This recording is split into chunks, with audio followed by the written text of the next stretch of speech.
Selamat datang dalam Growing Together. Mari sebagai murid yang memuridkan, kita bersama-sama belajar dan bertumbuh dalam kebenaran firman Tuhan. Let's grow together.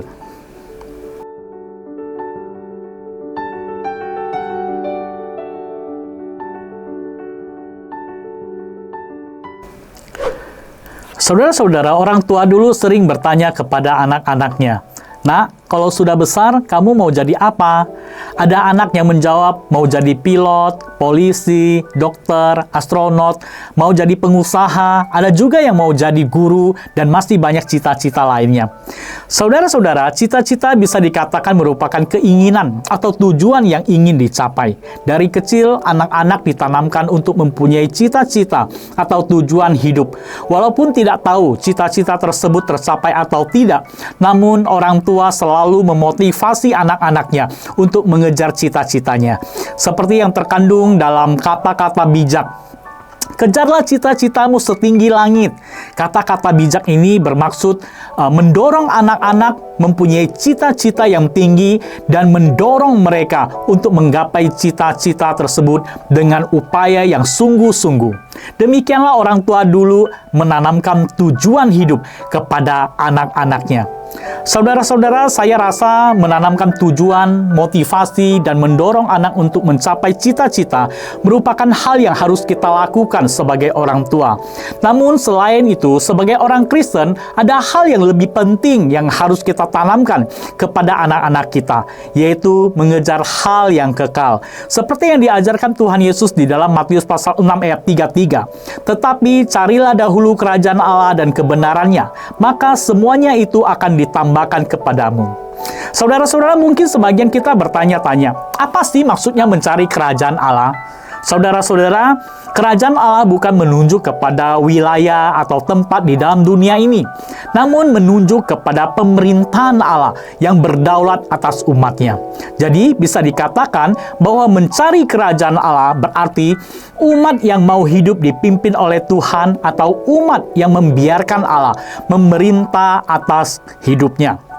Namun, bagaimanakah gambaran kehidupan orang-orang yang mencari kerajaan Allah atau orang yang hidupnya mau dipimpin oleh Allah?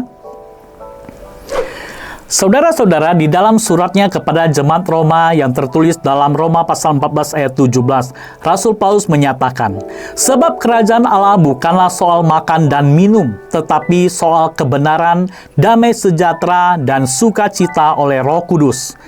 Rasul Paulus pada bagian ini menjelaskan bahwa kerajaan Allah bukan sekedar berbicara tentang ketaatan pada aturan-aturan keagamaan seperti aturan makan dan minum, atau pembedaan hari-hari penting dan tidak penting dalam keagamaan.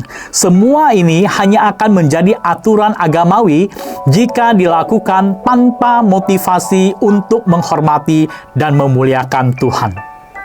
Saudara-saudara, Rasul Paulus menyatakan dalam Roma pasal 14 ayat 6, "Orang yang mementingkan hari-hari tertentu, orang itu berbuat begitu untuk menghormati Tuhan. Orang yang makan segala-galanya, berbuat begitu untuk menghormati Tuhan, karena ia bersyukur kepada Allah atas makanan itu.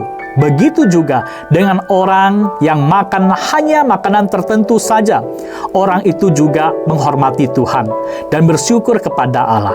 Saudara-saudara, dari pernyataan Rasul Paulus ini bisa kita simpulkan bahwa semua hal yang dilakukan umat Tuhan harusnya dengan motivasi untuk hormat dan kemuliaan Tuhan.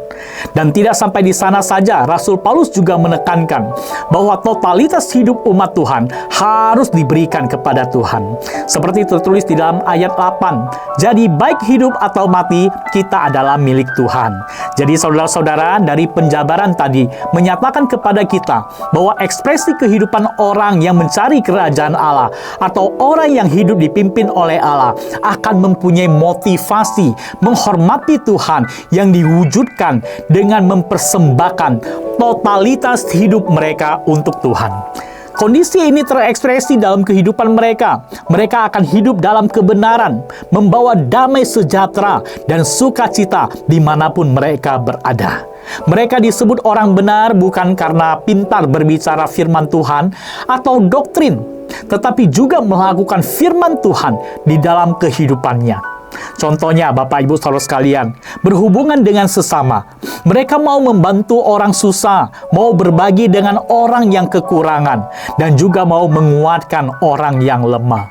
Sedangkan berhubungan dengan Tuhan, kita akan menyaksikan ya orang-orang seperti ini, bagaimana mereka mengutamakan Tuhan melebihi segalanya. Mereka tidak akan mangkir dari ibadah. Mereka terlihat begitu haus mengambil bagian untuk melayani Tuhan. Mereka berupaya memberikan yang terbaik melalui tenaga, dana, dan bahkan hidup mereka bagi Tuhan. Kesaksian demikianlah yang mereka tunjukkan. Selain itu, dimanapun mereka berada, mereka menghadirkan damai sejahtera. Hal ini terlihat dari sikap hidup mereka. Mereka bukan orang yang suka cari masalah. Mereka menghindari pertengkaran. Mereka adalah orang-orang yang rendah hati. Mereka disukai banyak orang. Bahkan Alkitab menulis, hidup orang-orang seperti ini penuh dengan sukacita dan menjadi berkat bagi banyak orang di sekitarnya. Mungkin saudara-saudara bertanya bagaimana mereka bisa hidup seperti itu. Alkitab menjelaskan, bukan karena kekuatan dan kehebatan mereka, bukan karena kemauan dan kepintaran mereka, tetapi karena pertolongan dan penyertaan Roh Kudus yang memampukan mereka. Dan Rasul Paulus di ayat 18 menyatakan, orang yang hidup demikian, ia berkenan kepada Allah dan dihormati oleh manusia. Saudara-saudara, sampai di sini kita mendapatkan gambaran pentingnya menanamkan prinsip mencari kerajaan Allah kepada anak-anak kita. Prinsip ini didasari pada motivasi menghormati Tuhan dan memberikan hidup kepada Tuhan. Dengan motivasi ini, anak-anak kita akan menyaksikan kehidupan yang benar, membawa shalom dan sukacita. Ketika di rumah, mereka akan menjadi anak-anak yang berbakti kepada orang tua dan mengasihi keluarga. Di gereja, mereka akan menjadi pelayan-pelayan Tuhan yang diteladani oleh sesamanya.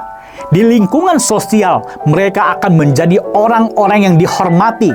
Singkat kata, mereka akan menyaksikan kehidupan Kristen yang memuliakan Tuhan. Oleh sebab itu, mari kita tanamkan prinsip mencari kerajaan Allah di dalam keluarga kita. Didik anak-anak kita mengutamakan Tuhan. Dengan demikian, keluarga kita akan menjadi saksi yang memuliakan Tuhan. Dan juga menjadi berkat dimanapun kita berada. Amin. Soli Deo Gloria.